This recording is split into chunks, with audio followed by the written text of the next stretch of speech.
Mental health, first of all, is not absence or not just absence of mental disorder.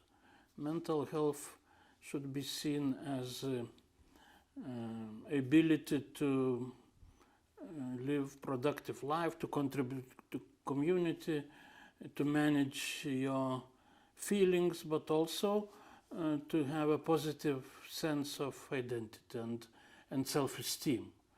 So, and all these services should be not so much about fixing, disorders, but all the services should be about meaningful support for children, adolescents, and of course families, parents, to make parents have more skills. So this is what the new report from UNICEF is saying. So there is a consensus in theory, but in practice, very often not always things are going well. We know theoretically that children should be,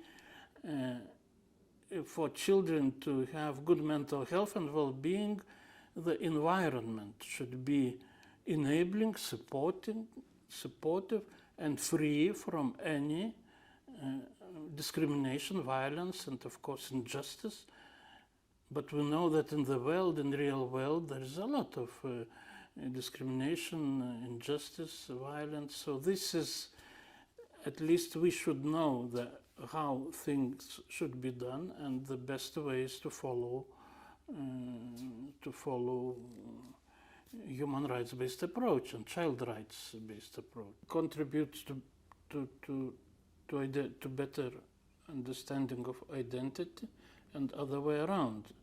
When we, because we know adolescence is a difficult time when there is a lot of confusion. Actually, it's moving from status of child to adulthood, and it's about physical, sexual, and emotional, social, a lot of changes, and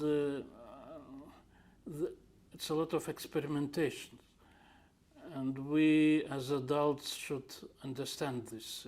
We should respect cultural background, and especially when it comes to ethnic minorities, and even starting from their names, how to write their names, and then how to respect their traditions and tradition and culture.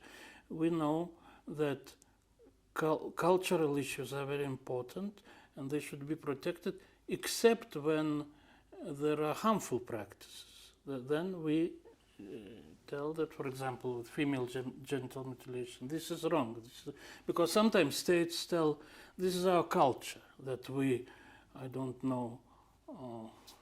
lock for mental health. In some countries, they lock in cage beds, or they shackle. So this is wrong. This is cultural practice which is harmful.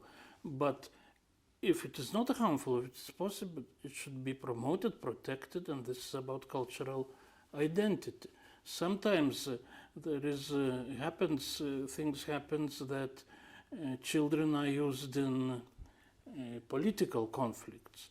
So we know what happened in Argentina when it was a military 70s of last century, and children of political opponents were abducted and were illegally adopted. Sadly, now similar things happen in Eastern Europe, when during Russian invasion to Ukraine, many thousands, even children, are illegally adopted in Russia, and this is violation of their rights for sure. And we should at least imagine how difficult it is for these children when their identities are changed in forced way, and so this is sad example of what happens because of conflicts in the world. For me, it's so obvious that we should more persistently follow very good principles which are enshrined in CRC and other conventions. Sadly, there are attacks on these universal human rights principles, but I am optimistic because all these crises like pandemic and what is happening in Ukraine, they are sobering.